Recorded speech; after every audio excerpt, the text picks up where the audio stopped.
ये जो क्वेश्चन आपको दिखाई दे रहा है ना, ये क्वेश्चन है कक्षा 10 का। अध्याय है हमारी 3, जिसका नाम है दो चर वाले रैखिक समीकरण युग्म।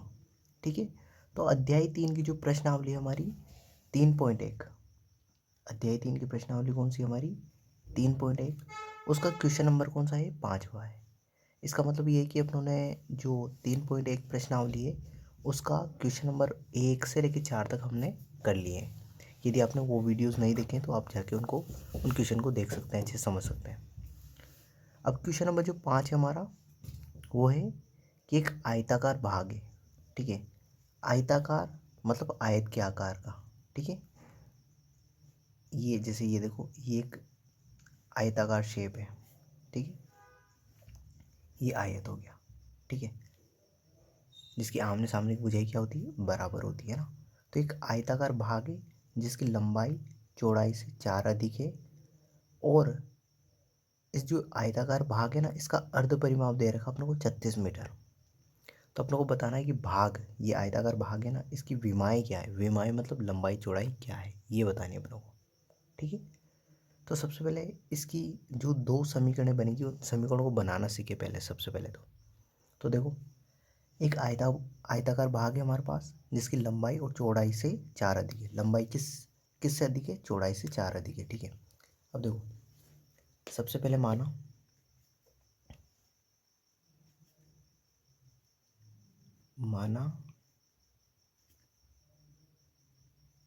आयताकार भाग की लंबाई,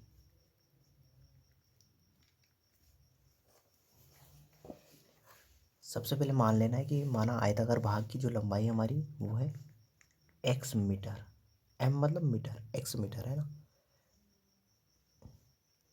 और ठीक है, चौड़ाई बराबर क्या मान लेनी है, चौड़ाई बराबर y मीटर। सबसे पहले अपनों ने मान लिया कि माना आयताकार भाग की लंबाई कितनी है, x मीटर है, और चौड़ाई कितनी है, y मीटर है। अब देखो, पहली लाइन क्या बोल रहा है, जिसकी लंबाई चौड़ाई से 4 मीटर अधिक है। ठीक है, तो देखो, मैंने ये x लिखा, ये लिखा मैंने y, और दोनों के बीच में मैंने बराबर का चिन्ह लगा दिया। ठीक है, मैंने क्या किया, x इधर लिखा, इधर y लिखा, दोनों के बीच में बराबर का चिन्ह लगा दिया। अब बराबर का चिन्ह ये कहता है कि बराबर के इस तरफ और बराबर के इस तरफ दोनों मान बराबर होने चाहिए। ठीक है, बराबर का चिन्ह क्या बोलता है कि बराबर के इस तरफ और बराबर के इस तरफ का मान दोनों बराबर होने चाहिए। अब देखो, जिसकी लंबाई चौड़ाई से 4 अधिक है, तो किससे अधिक है, चौड़ाई से, मतलब इसमें दोनों में बड़ा कौन है, तो आप देखोगे कि लंबाई बड़ा है। अब यदि लंबाई बड़ा है तो ये 4 अधिक है, 4 किधर जोड़ूंगा मैं, जो कम है उसमें जोड़ूंगा। तो कम कौन है इन दोनों में से, तो आप बोलोगे y क्या है हमारी चौड़ाई, तो चौड़ाई में ये 4 में जोड़ दूंगा, तो मैंने +4 इधर जोड़ दिया। ठीक है, तो अब अपनी एक समीकरण ये बन गई, x बराबर y+4, x बराबर y+4। देखो क्या किया, एक बार वो समझ लो। देखो, मैंने x बराबर y लिखा था, और मैंने आपको बताया कि बराबर का चिन्ह बोलता है कि बराबर के इधर इस तरफ और बराबर के इस तरफ दोनों मान बराबर होने चाहिए। लेकिन देखो यहाँ पे क्या बताया गया है कि लंबाई चौड़ाई से 4 अधिक है, तो लंबाई का मान तो पहले से ज़्यादा है अपने पास, तो अपने को 4 कहाँ जोड़ने पड़ेंगे, y की तरफ। ठीक है, तो पहली समीकरण बन गई अपनी x बराबर y+4, ये पहली समीकरण होगी। ठीक है, अब देखो अगली समीकरण। अब आगे इसने बोल रखा है कि अर्ध परिमाप 36 मीटर है। अब देखो, आयत का जो परिमाप होता है, आयत का परिमाप, इसका सूत्र होता है हमारे पास 2 गुणा लंबाई, लंबाई है ना, ये क्या है, लंबाई प्लस चौड़ाई। ठीक है, ये आयत का परिमाप होता है। तो देखो, 2 इंटू लंबाई का मान कितना है आपके पास, x, और लंबाई को माना है ना x, ये प्लस का चिन्ह प्लस, चौड़ाई कितनी है y, तो ये y रख दिया मैंने। अब देखो, अपनों को यहाँ पे क्या दिया हुआ है, अर्ध परिमाप कितना है, 36 मीटर। तो ये तो पूरा परिमाप है, अब इसका क्या कर दूंगा मैं, आधा।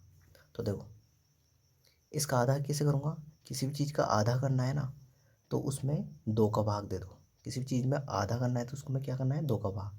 तो देखो आयताकार आयताकार भाग का अर्ध परिमाप, ठीक है, अर्ध परिमाप वो क्या हो जाएगा अपना। तो मैंने ये जो नंबर ये लिखा हुआ है ना, ये संख्या, इसमें मैंने क्या किया, 2 का भाग दे दिया। तो 2 गुणा x प्लस वाई बटे 2। तो 2 में देखो ऊपर नीचे 2 है, तो 2 से 2 क्या हो जाएंगे, कट जाएंगे। अब जो अर्ध परिमाप है वो किसके बराबर दे रखा अपने को, 36 दे रखा। तो मैंने यहाँ पे क्या लिख दिया, बराबर 36। तो मेरा यहाँ से आ गया x प्लस वाई बराबर 36, ठीक है। तो ये पहली इक्वेशन थी अपनी, ठीक है, और ये कौन सी होगी अपनी दूसरी इक्वेशन, ठीक है। अब देखो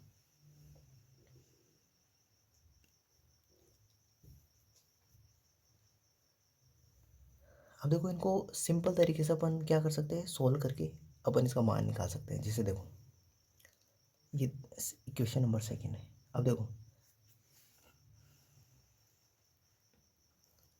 अब मैं क्या करूँगा, देखो x बराबर कितना दे रखा, y प्लस 4।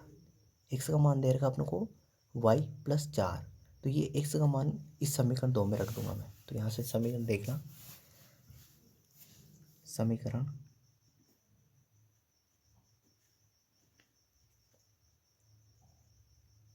एक में, समीकरण 1 से x का मान, समीकरण 1 से x का मान समीकरण 2 में रखने पर, समीकरण 2 में रखने पर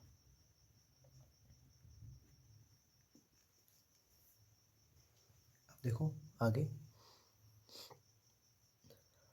समीकरण 2 क्या है अपनी, x प्लस वाई बराबर 36। अब देखो इस x की जगह क्या रखूँगा मैं, x की जगह रखूँगा मैं y प्लस 4, क्योंकि मुझे x का मान दिया हुआ है। x का मान कितना दिया हुआ है, y प्लस 4। तो देखो मैंने x की जगह रख दिया y प्लस 4, तो ये y प्लस 4 फिर प्लस का चिन्ह प्लस, ये y बराबर 36। तो देखो ये y और ये y दोनों जुड़ जाएंगे तो कितने हो जाएंगे, 2y, y और y जुड़ेंगे तो कितने हो जाएंगे, 2y प्लस 4 बराबर 36, ठीक है। अब ये 4 प्लस का है, ये बराबर के इस तरफ ले जाऊंगा तो किसका हो जाएगा, ये माइनस का। तो 2y बराबर 36 माइनस 4। तो 36 में से 4 घटा तो कितने बचेंगे, 32।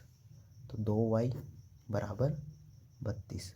अब मैंने आपको पहले बता चुका हूँ कि इस 2 और y इन दोनों के बीच में किसका चिन्ह है, गुणा का चिन्ह है। किसका चिन्ह है, गुणा का, ठीक है।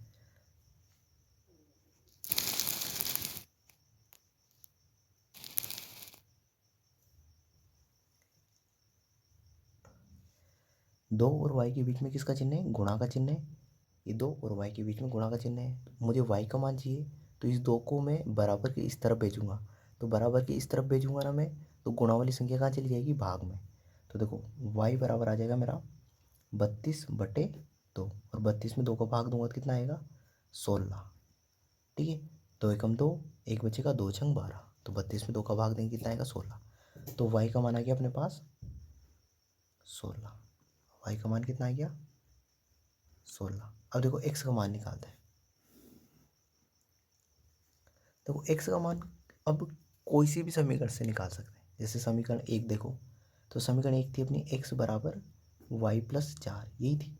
अब देखो y का मान कितना है, 16। तो y का मान यहाँ पे रख दो इस जगह। तो देखो x बराबर y की जगह रखा 16, 16 प्लस 4 बराबर हो जाएगा अपना, 16 में 4 जोड़े तो 20। तो ये समीकरण 1 से निकाल लिया अपना, x का मान कितना गया अपना, 20। अब देखो समीकरण 2 से भी निकाल के बता देता हूँ। समीकरण 2 से देखो, जैसे x प्लस वाई बराबर है समीकरण 2 अपनी 36। ये समीकरण 1 है, ये 2 है ना। अब देखो इसमें y का मान रखूँगा मैं, तो y का मान यहाँ रखा 16, यहाँ रखा मैं। तो x प्लस 16 बराबर 36। अब देखो ये प्लस के 16 है, तो इधर जाएंगे तो किसको जाएंगे, माइनस के। तो x बराबर आ जाएगा अपना 36 माइनस 16। अब 36 में से 16 घटा दो आप, तो 6 में से 6 घटाए तो 0, 2 3 में से 1 घटाए तो कितने बचे 2।